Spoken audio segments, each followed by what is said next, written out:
যেহেতু সরকার ব্যবস্থায় সাংবিধানিক প্রক্রিয়া ফলো করার কোনো সুযোগ নাই, অভ্যুত্থান ঘটে গেছে, এই জন্যই আমরা বলেছি একটা নতুন সাংবিধানিক আদেশ জারি করার জন্য। আমরা যে প্রস্তাব বলেছি স্পেসিফিক্যালি, সেই প্রস্তাবটি হলো একটি বিশেষ সাংবিধানিক আদেশ জারি করা, অর্থাৎ ঐকমত্য কমিশন যে সমস্ত বিষয়ে একমত পোষণ করেছেন সেই বিষয়গুলো যেগুলো সংবিধানের সঙ্গে সাংঘর্ষিক সেগুলো একটি স্পেশাল সাংবিধানিক আদেশ জারি করে স্পেশাল সাংবিধানিক আদেশকে ওই ক্ষেত্রে, শুধুমাত্র ওই ক্ষেত্রে সংবিধানের উপর প্রাধান্য দেওয়া, বাকি সব ক্ষেত্রে সংবিধান যেমন আছে তেমনই থাকবে।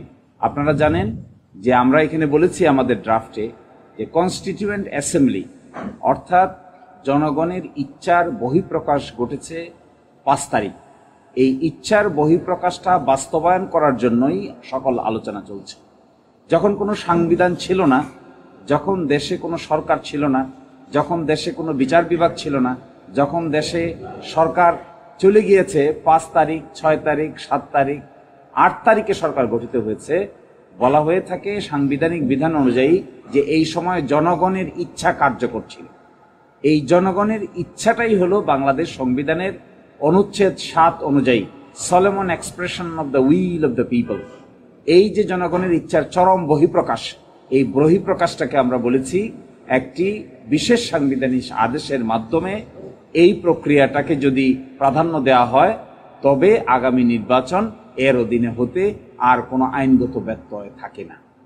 আরেকটি কথা এখানে খুবই ইম্পর্টেন্ট, আজকে যে আলোচনা হচ্ছে এখানে যে ঐকমত্য কমিশনে, অনেকেই বলতে পারেন যে ঐকমত্য কমিশন এই আলোচনা করার সুযোগ কোথায় পেল, এবং বর্তমান যে সরকার আছে সেই সরকারই কোন মেয়াদের ভিত্তিতে দায়িত্ব পালন করছে, এগুলো সবেই আমরা সংবিধান ভায়োলেট করে ফেলেছি।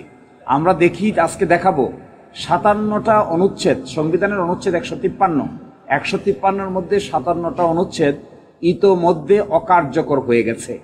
যেহেতু সরকার ব্যবস্থায় সাংবিধানিক প্রক্রিয়া ফলো করার কোনো সুযোগ নাই, অভ্যুত্থান ঘটে গেছে, এই জন্যই আমরা বলেছি একটা নতুন সাংবিধানিক আদেশ জারি করার জন্য। এছাড়াও আরো কয়েকটা পদ্ধতির কথা আলোচনা হয়েছে। কেউ বলছেন নতুন সংসদে এসে করবেন, এরকম একটা অপশন। কেউ বলেছেন রেফারেন্ডামের মাধ্যমে করবেন, এটা একটা অপশন। কেউ বলেছেন রাষ্ট্রপতির মাধ্যমে অর্ডিন্যান্স জারি করে করবেন, এটা একটা অপশন। আর কেউ বলেছেন 106 অনুচ্ছেদ অনুযায়ী সুপ্রিম কোর্টের কাছে মতামত চাওয়া, এটা আরেকটা অপশন। এই 5টা অপশনের মধ্যে আমরা যে অপশন নিয়ে আজকে আলোচনা করেছি, ড্রাফট জমা দিয়েছি এবং আলোচনা করব, সেটি হলো বিশেষ সাংবিধানিক আদেশ জারি করে আগামীতে সংবিধানের উপরে বিশেষ সাংবিধানিক আদেশকে প্রাধান্য দিয়ে সেটা 5ই অগস্ট থেকে কার্যকর দেখানো, তবেই সেটা সংবিধানের যে সমস্ত ভ্যাকুয়াম এখন দেখা যাচ্ছে এই ভ্যাকুয়ামগুলি ফুলফিল করে সম্মুখ পানে অগ্রসর হওয়া সম্ভব। বাংলাদেশ জামাত ইসলামীর পক্ষ থেকে এই প্রস্তাবনাকেই আমরা তুলে ধরেছি লিখিতভাবে, এটা আমরা মৌখিকভাবে উপস্থাপন করব। না, আমরা গণভোটকে অল্টারনেটিভ প্রস্তাব হিসেবে রেখেছি।